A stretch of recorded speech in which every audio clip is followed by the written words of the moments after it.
أعوذ بالله من الشيطان الرجيم. بسم الله الرحمن الرحيم.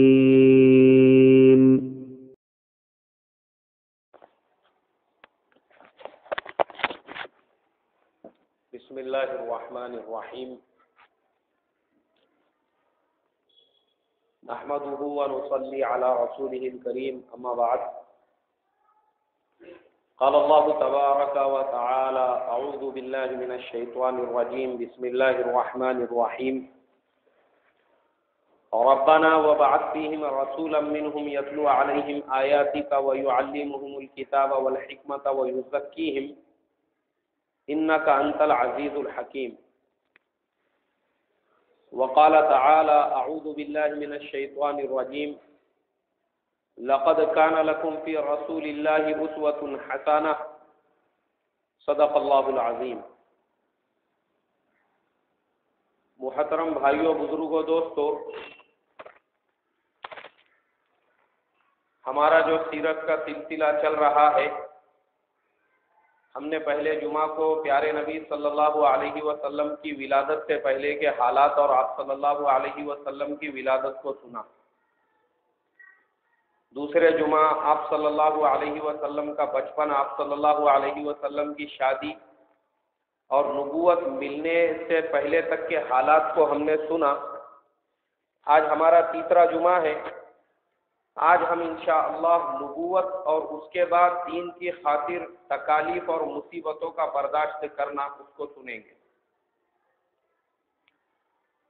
جیسا کہ ہم نے پچھلے جمعہ کو سنا تھا کہ پیارے نبی صلی اللہ علیہ وسلم کو سارے ہی عرب میں لوگ صادق اور امین کے نام سے جانتے تھے.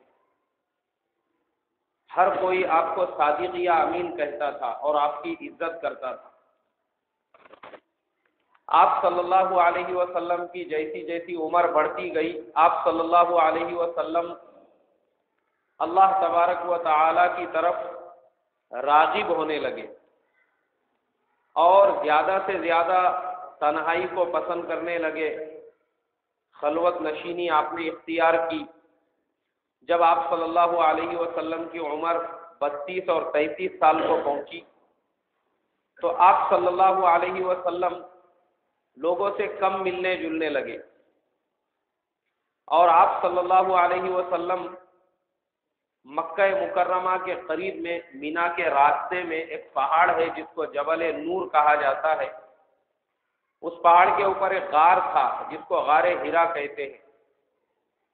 اللہ کے پیارے نبی صلی اللہ علیہ وسلم اس غار میں جا کر بیٹھ جاتے اور اللہ تبارک و تعالیٰ کی قدرت میں غور و فکر کرتے، اللہ تبارک و تعالیٰ کو یاد کرتے. اسی طریقے سے 7 سال کا عرصہ گزر گیا. جب بھی آپ صلی اللہ علیہ وسلم کے پاس کھانے کے لیے جو ستو اور پانی ہوتا تھا وہ ختم ہو جاتا، آپ واپس مکہ مکرمہ میں آتے، کھانے کا سامان ساتھ میں لیتے اور پھر جا کے اسی غار میں بیٹھ جاتے اور اللہ تبارک و تعالیٰ کو یاد کرتے رہتے. جب آپ صلی اللہ علیہ وسلم کی عمر مبارک 40 سال کو پہنچی تو پھر آپ صلی اللہ علیہ وسلم کے ساتھ میں وہ ہوا جو آپ سے پہلے تمام انبیاء اور رسول کے ساتھ میں ہوتا آ رہا تھا.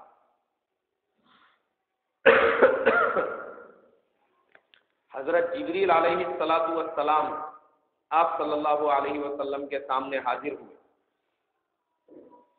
اور یہاں پر شق صدر کا واقعہ ظہور میں آیا، جو میں نے اس سے پہلے بتایا تھا کہ ایک مرتبہ تو بچپن میں ہوا، دوسری مرتبہ یہاں ہوا اور تیسری مرتبہ اور آگے آئے گا شب معراج کے وقت میں. اس مرتبہ جو آپ صلی اللہ علیہ وسلم کے دل کو دوبارہ نکالا گیا، زمزم کے پانی سے اس کو دھوا گیا اور جہاں سے دل نکالا گیا تھا وہاں پر خون وغیرہ کا کوئی داغ دھبا نہیں تھا. اسے واقعہ شق الصدر کہا جاتا ہے. یہ دوسری مرتبہ رونما ہوا اور حضرت جبریل علیہ السلام نے آپ صلی اللہ علیہ وسلم کو بھیجنا شروع کیا، پوری طرح سے آپ کو دبایا اور کہا اقرا، پڑھو۔ آپ صلی اللہ علیہ وسلم نے جواب دیا ما انا بقاری، میں پڑھا ہوا نہیں ہوں۔ اس لیے کہا کیونکہ آپ صلی اللہ علیہ وسلم کو آگے چل کر ساری دنیا کے لیے ہادی اور ساری دنیا کے لیے راستہ بتانے والے بننا تھا، تو آپ صلی اللہ علیہ وسلم کو اللہ نے کسی کا شاگرد نہیں بنایا۔ اور سارے ہی نبیوں کی یہ صفات رہی ہے کہ نبیوں کا کبھی کوئی استاد نہیں ہوا۔ وہ اکثر نبی ایسے تھے میرے محترم بزرگوں دوستوں، جو امی تھے، جن کو لکھنا اور پڑھنا بالکل نہیں آتا تھا۔ اس میں ہمارے پیارے نبی صلی اللہ علیہ وسلم بھی تھے۔ حالانکہ آپ صلی اللہ علیہ وسلم کو دنیا کے سارے علوم عطا کیے گئے تھے، لیکن آپ کو اللہ نے کسی کا شاگرد نہیں بنایا۔ کیوں نہیں بنایا؟ اس لیے کہ اگر آپ کسی کے شاگرد ہوتے اور آگے چل کے نبوت کا دعویٰ کرتے تو وہ یہ کہتا کہ یہ تو میرے شاگرد ہیں، ان کو تو میں نے ہی سکھایا ہوں۔ اس لیے اللہ نے اپنے نبیوں کو، رسولوں کو اپنے غیبی خزانے سے خاص علوم، الہامی علوم عطا کیے، بغیر سیکھے کے، بغیر کسی کی شاگردگی اختیار کیے کے۔ ایسے ہی اللہ کے پیارے نبی صلی اللہ علیہ وسلم کو جب حضرت جبریل نے کہا کہ اقرا، پڑھو، آپ نے کہا ما انا بقاری، میں پڑھا ہوا نہیں ہوں۔ دوسری مرتبہ کہا، پھر تیسری مرتبہ کہا کہ اقرا بسم ربک الذی خلق، پڑھو اپنے پروردگار کے نام سے جس نے ساری کائناتوں کو پیدا کیا، اور کہا خلق الانسان من علق، انسان کو پیدا کیا جمے ہوئے خون سے۔ اقرا وربک الاکرم، پڑھو اپنے اس پروردگار کے نام سے جو سب سے زیادہ بزرگ ہے۔ اور آگے کیا کہا؟ اقرا وربک الاکرم الذی علم بالقلم، تمہارا وہ پروردگار جس نے تم کو علم سکھایا قلم کے ذریعے سے۔ اور آگے کہا علم الانسان ما لم یعلم، انسان کو وہ سکھایا جو انسان نہیں جانتا تھا۔ یہ قرآن پاک کی سب سے پہلی آیتیں ہیں جو نازل ہوئی، بس۔ اور اس کے بعد حضرت جبریل علیہ السلام چلے گئے۔ اللہ کے پیارے نبی صلی اللہ علیہ وسلم گھبرا گئے۔ پہلی مرتبہ آپ نے اتنے بڑے فرشتے کو دیکھا تھا، دوڑتے ہوئے گھر میں آئے، ماں خدیجۃ الکبریٰ رضی اللہ تعالی عنہا سے کہا کہ زمیلونی، مجھے کمبل اڑاؤ، سردی ہو رہی ہے۔ انہوں نے کمبل اڑایا آپ صلی اللہ علیہ وسلم کو، اور پوچھا کہ کیا بات ہے، کیوں اتنے ڈرے ہوئے ہو، کیوں اتنے گھبرائے ہوئے؟ اللہ کے پیارے نبی صلی اللہ علیہ وسلم نے کہا کہ میرے ساتھ ایسا ایسا حادثہ پیش آیا، واقعہ پیش آیا۔ حضرت ماں خدیجۃ الکبریٰ رضی اللہ تعالی عنہا نے کہا تو ڈرو مت، گھبراؤ مت۔ آپ صلی اللہ علیہ وسلم نے کہا مجھے یہ ڈر لگ رہا ہے کہ میں ہلاک نہ ہو جاؤں۔ انہوں نے کہا نہیں، آپ ہلاک کیسے ہوں گے؟ آپ لوگوں کے ساتھ غم گساری کا معاملہ کرتے ہیں،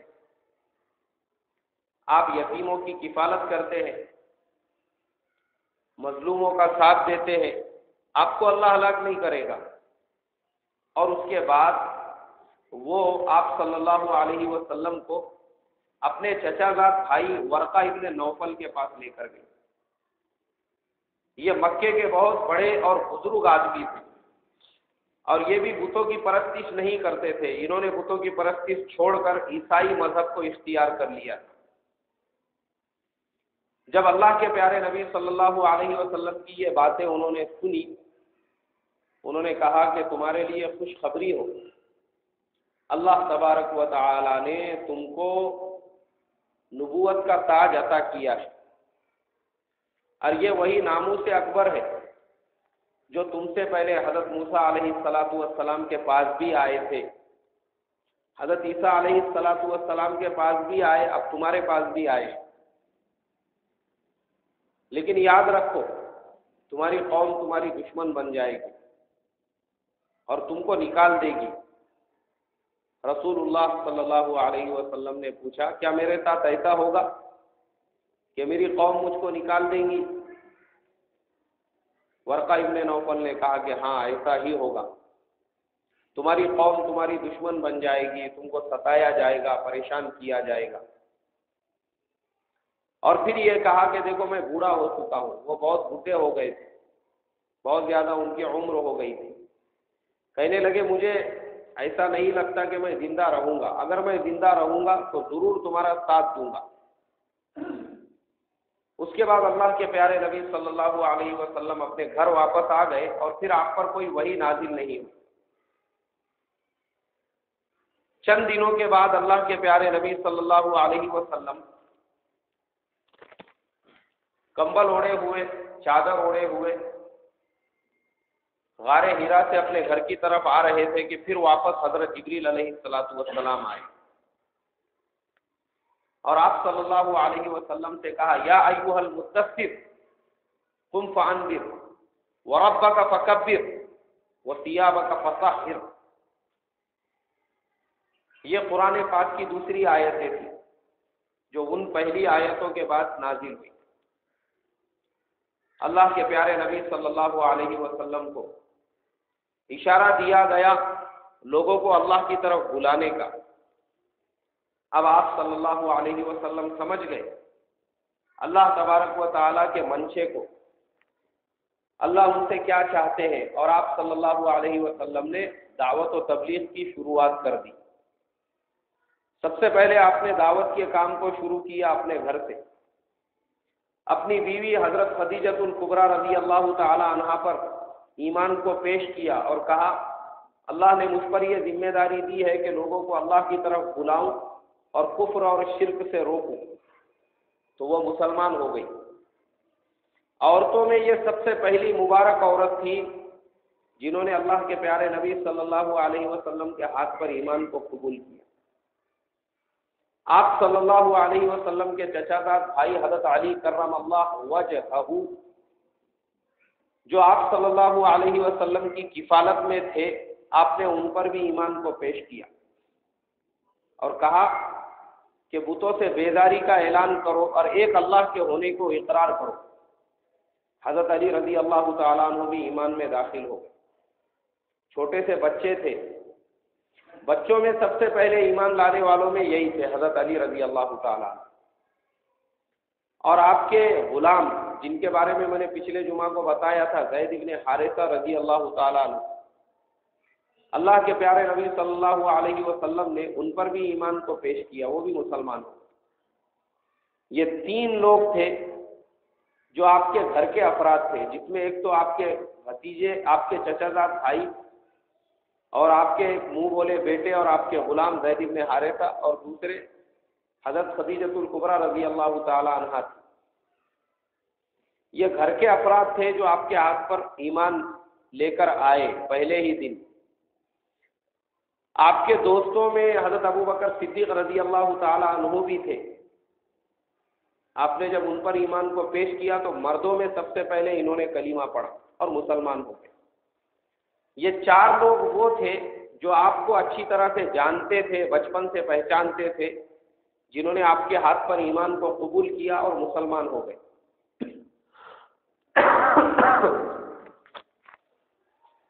اس سے یہ معلوم ہوتا ہے کہ آپ صلی اللہ علیہ وسلم کی ساری زندگی ان لوگوں کے سامنے تھی، اس لیے انہوں نے آپ کے دعوت کا انکار نہیں کیا، بلکہ ایک بولنے میں ہی ایمان میں داخل ہو گئے اور کلمے کو پڑھ لیا اور اسلام کو قبول کر لیا۔ حضرت ابو بکر صدیق رضی اللہ تعالی عنہ مکے کے بڑے تاجروں میں شمار ہوتے تھے، اور مکے کے جو بڑے بڑے سردار تھے، بڑے بڑے جو لوگ تھے، ان کے ساتھ ان کا اٹھنا بیٹھنا تھا، ان لوگوں سے ان کے تعلقات تھے۔ اللہ کے پیارے نبی صلی اللہ علیہ وسلم جب اس کام کو لے کر اٹھے تو سب سے زیادہ جو آپ کو مدد ملی وہ حضرت ابو بکر صدیق رضی اللہ تعالیٰ عنہ کی طرف سے، کہ انہوں نے اپنے دوستوں کو لانا اور کلمہ پڑھانا شروع کر دیا. جتنے بڑے بڑے سرداروں سے آپ کے تعلقات تھے اور لوگ ایمان میں داخل ہونے لگے. حضرت ابو بکر صدیق رضی اللہ تعالیٰ عنہ کے ذریعے سے جو لوگ مسلمان بنے ان میں تمام ہی اکابر صحابہ ہیں، جن میں حضرت عثمان غنی رضی اللہ تعالیٰ عنہ ہے، جن میں حضرت عثمان ابن مظعون رضی اللہ تعالیٰ عنہ ہے، جن میں حضرت زبیر ابن العوام ہے، جن میں حضرت ابو عبیدہ ابن الجراح رضی اللہ تعالیٰ عنہ ہے، جن میں مکے کے تمام ہی بڑے بڑے صحابہ ہیں جو عشرہ مبشرہ میں بعد میں جن کا شمار ہوا، وہ حضرت ابو بکر صدیق رضی اللہ تعالیٰ عنہ کے ذریعے سے ایمان میں داخل ہوئے. اب یہ ایمان کی دعوت چلنے لگی، آہستہ آہستہ انفرادی ملاقاتیں ہونے لگی، خصوصی دعوت دی جانے لگی اور لوگ ایمان میں داخل ہونے لگے. کرتے کرتے مسلمانوں کی ایک چھوٹی سی جماعت تیار ہو گئی. حضرت جبریل علیہ السلام نے اللہ کے پیارے نبی صلی اللہ علیہ وسلم کو نماز پڑھنا سکھایا کہ نماز کیسی پڑھنا چاہیے، اور نماز سیکھنے کے بعد آپ صلی اللہ علیہ وسلم نمازوں کا بھی اہتمام کرنے لگے. یہ وہ نماز تھی جو نماز کے فرضیت سے پہلے پڑھی جاتی تھی، جو آپ صلی اللہ علیہ وسلم پڑھتے تھے. اور مسلمانوں کی وہ جو چھوٹی سی جماعت تھی وہ بھی آپ صلی اللہ علیہ وسلم کے ساتھ میں نماز پڑھتی تھی. مسلمانوں نے اپنے لیے ایک ٹھکانہ تلاش کیا جو صفا پہاڑ کے قریب میں تھا. حضرت ارقم ابن ارقم رضی اللہ تعالیٰ عنہ کا مکان، جس کو دار ارقم کہا جاتا ہے، اسی گھر میں مسلمان بیٹھتے تھے اور اسی گھر کے اندر بیٹھ کر آپ صلی اللہ علیہ وسلم ان نئے مسلمانوں کو دین سکھلایا کرتے تھے. اب چند دنوں کے بعد قرآن کی آیت نازل ہوئی، فَاصْدَعْ بِمَا تُؤْمَرُ، جو دعوت کی ذمہ داری تم کو دی گئی ہے اب اس کو علل اعلان بیان کرو، لوگوں تک کھلم کھلا اسلام کو پیش کرو.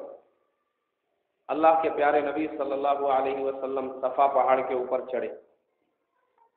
صفا پہاڑ بالکل بیت اللہ کے سامنے ہے. صفا پہاڑ کی چوٹی پر چڑھنے کے بعد آپ صلی اللہ علیہ وسلم نے مکے کے جتنے قبیلے تھے ہر قبیلے کو اس کا نام لے کر پکارا، اور تمام قبیلے جو ہے وہاں پر جمع ہو گئے.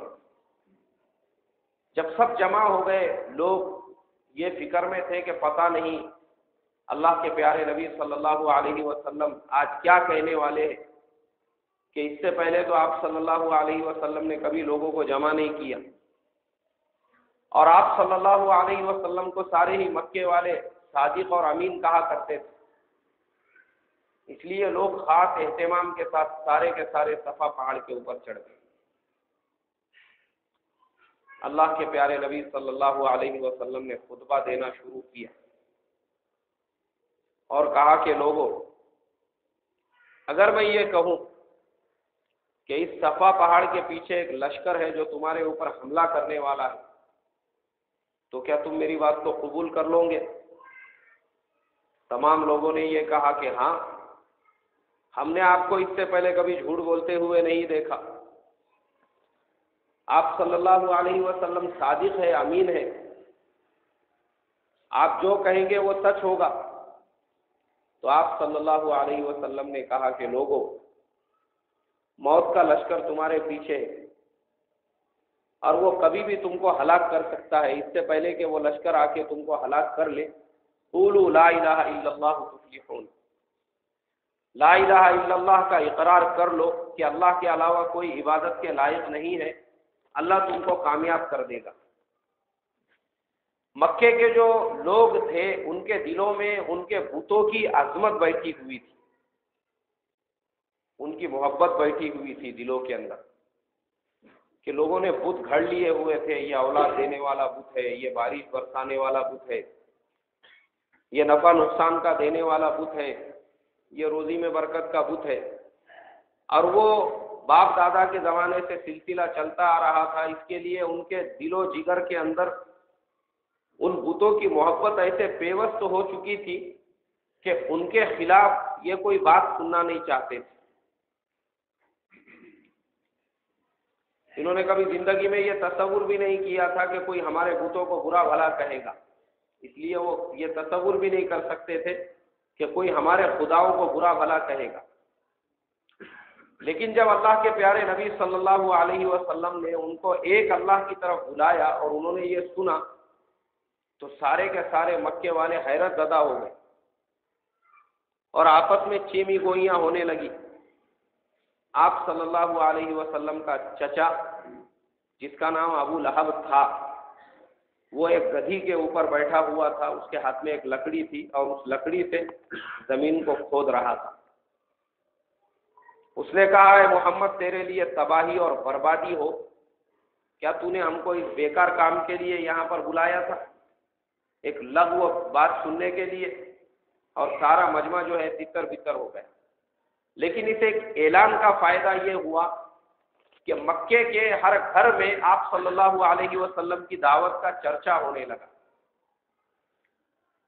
جہاں کہیں چار لوگ جمع ہوتے وہ اللہ کے پیارے نبی صلی اللہ علیہ وسلم کے دین کے بارے میں باتیں کرتے۔ اب تک جو لوگ تھے، آپ انفرادی ملاقاتیں ہو رہی تھی، خصوصی ملاقات میں دین کا کام چل رہا تھا، تو کوئی دشمن نہیں تھا۔ مگر اب چونکہ علل اعلان دین کی دعوت شروع ہو گئی تھی تو دشمنی بھی علل اعلان ہونے لگی اور آپ کی مخالفت بھی علل اعلان ہونے لگی اور لوگ مسلمانوں کو تکلیفیں پہنچانے لگے۔ گھر میں معلوم ہوتا کوئی مسلمان ہو گیا، اس کو مارا جاتا، اس کو پیٹا جاتا۔ غلاموں کے بارے میں معلوم ہوتا کہ کسی کا غلام مسلمان ہو گیا ہے تو اس غلام کو سزائیں دی جاتی۔ حضرت بلال رضی اللہ تعالی عنہ کے گلے میں رسی باندھی جاتی اور ان کو مکے کی گلیوں میں گھسیٹا جاتا تھا اور ان سے یہ کہا جاتا تھا کہ توحید کو چھوڑ دو۔ تو وہ امیہ بن خلف کے غلام تھے، وہ کہتے تھے کہ احد احد نہیں، اللہ ایک ہے، اللہ ایک ہے۔ تکلیفوں کو برداشت کیا لیکن ایمان کو نہیں چھوڑا۔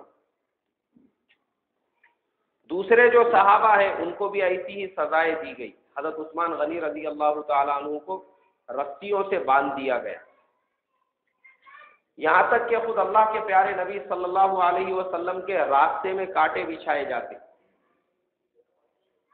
اور آپ صلی اللہ علیہ وسلم کے گھر پر اور آپ صلی اللہ علیہ وسلم کے اوپر غلاظت پھینکی جاتی۔ ایک مرتبہ آپ صلی اللہ علیہ وسلم بیت اللہ میں نماز پڑھ رہے تھے تو ابو جہل بھی وہاں پر موجود تھا۔ اس نے لوگوں کو اکسایا اور کہا کہ ان کی اتنی ہمت کہ مکے کے بڑے بڑے سردار یہاں پہ موجود ہیں اور ان کی موجودگی میں یہ نماز پڑھ رہے ہیں۔ تو عقبہ ابن ابی معیط بول کے ایک مشرک تھا، اس نے ایک رسی لی اور آپ صلی اللہ علیہ وسلم کے گلے میں ڈال کر اس کو اتنے زور سے کھینچا کہ آپ کی آنکھیں باہر نکلنے لگی۔ حضرت ابو بکر صدیق رضی اللہ تعالی عنہ دوڑتے ہوئے آئے، انہوں نے آپ صلی اللہ علیہ وسلم کو چھڑایا اور عقبہ ابن معیط حضرت ابو بکر صدیق سے جھگڑے کرنے لگا، ان سے لڑنے لگا اور پھر سب لوگوں نے مل کے حضرت ابو بکر صدیق رضی اللہ تعالیٰ عنہ کو اتنا مارا کہ وہ بے ہوش ہو گئے۔ پھر ایک مرتبہ ایسا ہوا کہ اللہ کے پیارے نبی صلی اللہ علیہ وسلم بیت اللہ میں نماز پڑھ رہے تھے تو ابو جہل ملعون وہاں پر پہنچا اور اس نے لوگوں سے کہا کہ لوگوں، فلانی جگہ پر ایک اونٹ ذبح کیا گیا ہے، وہیں بازو میں اس کی اوجھڑی پڑی ہوئی ہے۔ تو عقبہ ابن ابی معیط نے اس بات کو سنا، اس لیے کہ وہ سب سے بڑا شریر تھا، اس نے اپنی زندگی کا مقصد ہی بنا لیا تھا مسلمانوں کو اور پیارے نبی صلی اللہ علیہ وسلم کو تکلیف پہنچانا۔ وہ دوڑتے دوڑتے گیا اور وہ جو اوجھڑی تھی اس کو اٹھا کے لے کر آیا اور پیارے نبی صلی اللہ علیہ وسلم کے پیٹھ پر گردن کے بالکل قریب میں لا کے وہ وزن رکھ دیا، جس سے آپ صلی اللہ علیہ وسلم کا دم گھٹنے لگا۔ حضرت فاطمہ رضی اللہ تعالی عنہا چھوٹی سی بچی تھی۔ حضرت عبداللہ ابن مسعود رضی اللہ تعالی عنہ کہتے ہیں میں نے اپنی آنکھوں سے اس چیز کو دیکھا لیکن میں کمزور آدمی تھا، بیچارے چھوٹے سے قد کے، دبلے پتلے تھے. سوچا کہ اگر میں جا کے مشرکین کا مقابلہ کروں گا تو وہ مجھے قتل کر دیں گے. انہوں نے حضرت فاطمہ رضی اللہ تعالی عنہ سے کہا. وہ دوڑی ہوئی آئی، انہوں نے اس اوجھڑی کو ہٹا دیا اور مشرکین کو برا بھلا کہنے لگی، اور آپ صلی اللہ علیہ وسلم کے جو صاف ستھرے کپڑے خراب ہو گئے تھے اس کو صاف کرنے لگی اور کہنے لگی کہ ابا جان، یہ لوگ کیوں آپ کو ستاتے ہیں، یہ لوگ کیوں آپ کو پریشان کرتے ہیں، یہ لوگ کیوں آپ کے اوپر ظلم کر رہے ہیں. آپ صلی اللہ علیہ وسلم نے حضرت فاطمہ رضی اللہ تعالی عنہا سے، جو جنت کے عورتوں کی سردار ہے، فاطمہ سیدۃ نساء اہل الجنہ رضی اللہ تعالی عنہ، ان سے کہا کہ بیٹی غم مت کر، افسوس مت کر. جس دین کی خاطر تیرے باپ کو ستایا جا رہا ہے، پریشان کیا جا رہا ہے، ایک وقت ایسا آئے گا کہ ہر گھر میں یہ دین پہنچ جائے گا. اللہ تبارک و تعالیٰ ایک وقت ایسا لائے گا کہ کوئی گھر ایسا باقی نہیں رہے گا جس گھر میں یہ دین نہیں پہنچے گا. یہ دین ہر گھر میں پہنچنے والا ہے، لیکن ہم کو اس کے لیے تکلیف برداشت کرنی پڑے گی. مکے والوں نے مشورہ کیا، سارے جو سردار تھے انہوں نے مشورہ کیا. ابو جہل، امیہ بن خلف، ولید، مغیرہ، عتبہ، ربیعہ، سب لوگ بیٹھے. کہا کہ اللہ کے پیارے نبی صلی اللہ علیہ وسلم کو سمجھانا چاہیے. انہوں نے عتبہ کو متکلم طے کیا اور کہا جاؤ تم بات کرو. عتبہ اللہ کے پیارے نبی صلی اللہ علیہ وسلم سے کہا. ملنے کے بعد اللہ کے پیارے نبی صلی اللہ علیہ وسلم کے پاس جا کر ملا اور ملنے کے بعد یہ کہنے لگا کہ اے محمد صلی اللہ علیہ وسلم، مکے کے سارے بڑے بڑے سرداروں نے مل کر تمہارے بارے میں یہ مشورہ کیا ہے کہ آخر تم چاہتے کیا ہو. تم کو اگر مال چاہیے تو بولو، ہم سارے مکے کے خزانے لا کر تم کو دے دیں. تم یہ چاہتے ہو کہ تم کو عرب کا بادشاہ بنا لیا جائے تو ہم سارے قبیلوں سے ایک ایگریمنٹ لکھ کر لیں گے جس میں سارے لوگ مل کے تم کو اپنا بادشاہ تسلیم کر لیں گے. اگر تم یہ چاہتے ہو کہ عرب کی سب سے حسین اور خوبصورت لڑکی سے تمہارا نکاح کر دیا جائے تو ہم عرب کی ساری لڑکیوں کو تمہارے سامنے کھڑا کر دیں گے، تم جس سے چاہے اس سے نکاح کر لینا. آخر تم چاہتے کیا ہو؟ اللہ کے پیارے نبی صلی اللہ علیہ وسلم نے قرآن پاک کی ایک آیت پڑھی، فَقُلْ أَنذَرْتُكُمْ صَاعِقَةً مِثْلَ عَادٍ وَثَمُودَ.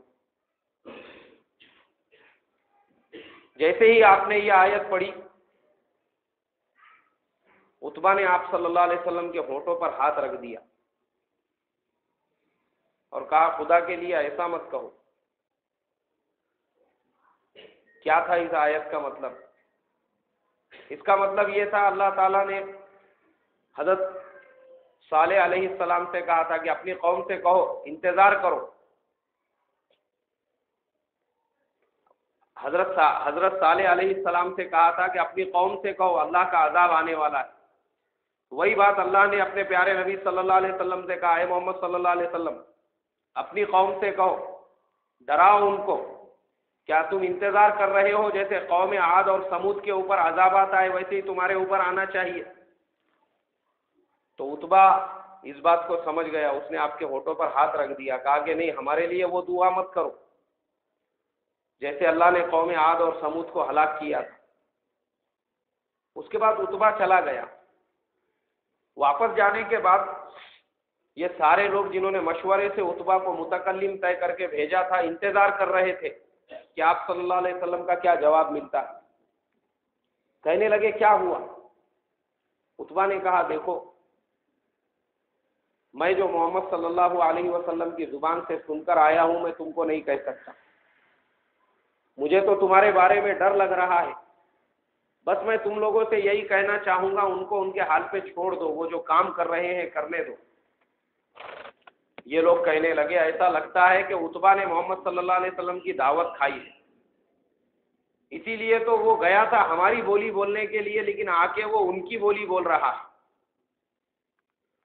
اس کے بعد ان لوگوں نے پھر دوسرا مشورہ یہ کیا اور کہا کہ ایک کام یہ کریں گے کہ آپ صلی اللہ علیہ وسلم کے جو چچا ہے حضرت ابو طالب، ان سے جا کر بات کریں گے، اس لیے کہ حضرت ابو طالب جو تھے وہ قبیلہ بنو ہاشم کے سردار تھے، اور مکے والے اسی لیے آپ صلی اللہ علیہ وسلم سے ابھی تک ڈرے ہوئے تھے۔ وہ جانتے تھے کہ اگر آپ صلی اللہ علیہ وسلم پر ہاتھ ڈالے یا آپ کو قتل کرنے کا منصوبہ بنائے تو بنو ہاشم خاموش بیٹھنے والے نہیں ہیں۔ وہ اگر آپ کی حمایت میں کھڑے ہو جائیں گے تو پھر مکے میں اسی جنگ کا سلسلہ چلے گا جیسے پہلے 100 سال تک جنگیں چلتی تھی، پھر وہ جنگ تھمنے والی نہیں ہے۔ اس لیے وہ تھوڑے ڈرتے تھے حضرت ابو طالب سے، اور وہ قبیلہ بنو ہاشم کے سردار تھے۔ سب نے مل کر یہ طے کیا کہ چلو جا کے ان سے بات کریں گے۔ سارے لوگ مل کر آئے، جس میں تمام سردار موجود تھے، ابو جہل بھی تھا، عتبہ بھی تھا، ربیعہ بھی تھا، شیبہ بھی تھا، امیہ بن خلف بھی تھا، ولید بھی تھا۔ آئے اللہ کے پیارے نبی صلی اللہ علیہ وسلم کے چچا حضرت ابو طالب کے پاس اور ان سے کہا کہ اپنے بھتیجے کو سمجھاؤ، یہ ہمارے بتوں کو برا بھلا کہتے ہیں، ہمارے خداؤں کے بارے میں لوگوں کو بھڑکاتے ہیں، ایک اللہ کی دعوت دیتے ہیں، ان کو سمجھاؤ، ان سے پوچھو یہ چاہتے کیا ہے، اگر یہ چاہتے ہیں ان کو بادشاہت دی جائے، ہم بادشاہت دینے کے لیے تیار ہیں، مال دینے کے لیے تیار ہیں، ان کو اگر جو چاہیے ہم ان کو دینے کے لیے تیار ہیں۔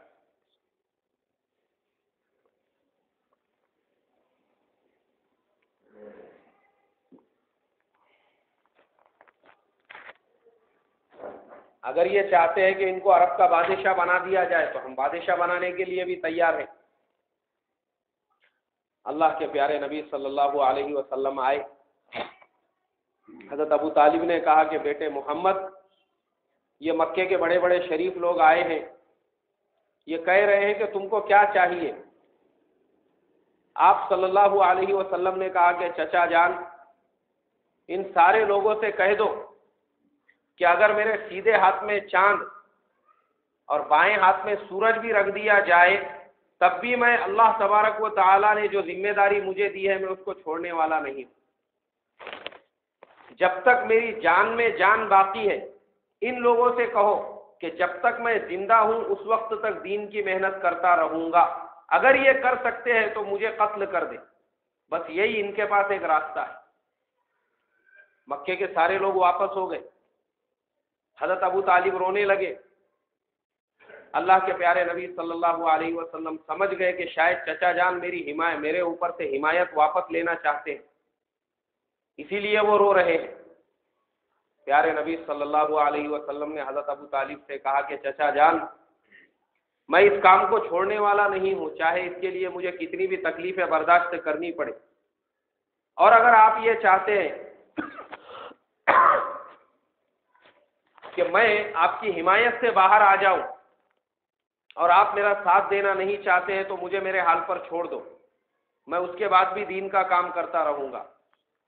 حضرت ابو طالب کہنے لگے کہ نہیں بھتیجے، تو ایسا مت سوچ، میں جب تک زندہ ہوں اور میری سانس میں سانس باقی ہے میں تیرا ساتھ دیتا رہوں گا۔ حضرت ابو طالب نے کہا جب تک میں زندہ ہوں تیرا ساتھ دیتا رہوں گا۔ اسی لیے علماء اکرام کا اس مسئلے میں شدید اختلاف ہے کہ حضرت ابو طالب کے بارے میں کوئی لفظ نہیں کہنا چاہیے کہ انہوں نے اپنی آخری سانس تک اللہ کے پیارے نبی صلی اللہ علیہ وسلم کا ساتھ دیا، آپ صلی اللہ علیہ وسلم کی دعوت میں برابر ساتھ دیتے رہے، اور ان کے زندہ ہونے کی وجہ سے ہی مشرکین آپ صلی اللہ علیہ وسلم کے اوپر ہاتھ نہیں ڈال سکتے تھے، ڈرتے تھے، گھبراتے تھے ان سے۔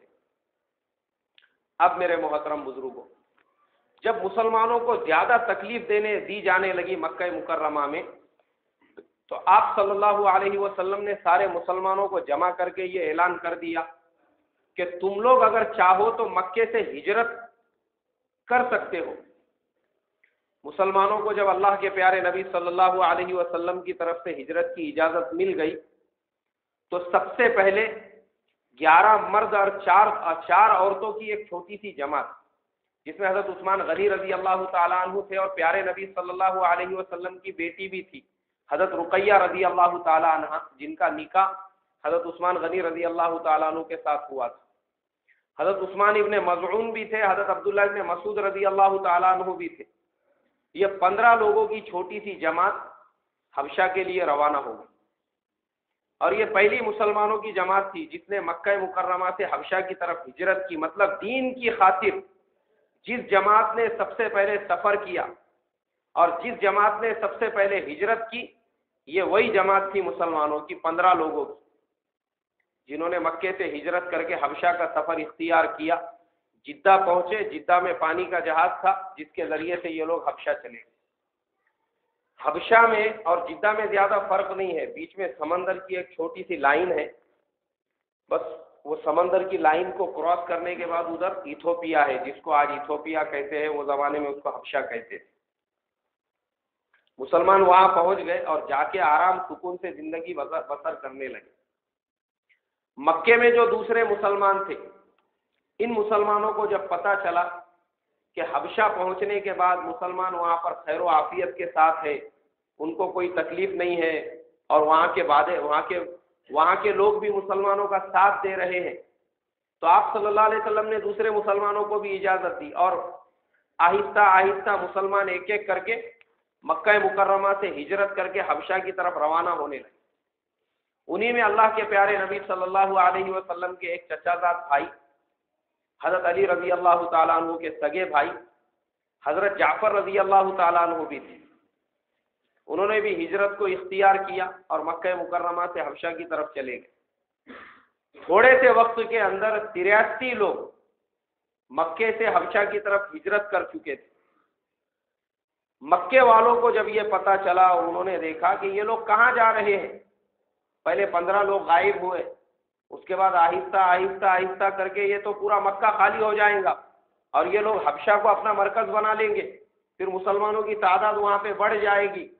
جب ان لوگوں کو اس بات کا علم ہوا تو وہ مسلمانوں کا پیچھا کرنے لگے کہ مسلمان جا کہاں رہے ہیں، اور جب ان کو پتہ چلا کہ مسلمان حبشہ کی طرف ہجرت کر رہے ہیں اور وہاں پہ جا کے سکون چین آرام سے زندگی گزار رہے ہیں، ان لوگوں کی دشمنی میں اور بھی اضافہ ہو گیا، اور بھی تکلیف ہونے لگی، اور بھی پریشانی بڑھ گئی کہ مسلمان وہاں کیسے کہ آرام سے رہ رہے ہیں، اس لیے کہ مکے میں تو یہ مسلمانوں کو آرام سے نہیں رہنے دے رہے تھے، ان کو آگ سے داغ رہے تھے، پیروں میں بیڑیاں باندھ کے رکھ رہے تھے، سزائیں دے رہے تھے، مکے کی گلیوں میں لے کے گھوم رہے تھے۔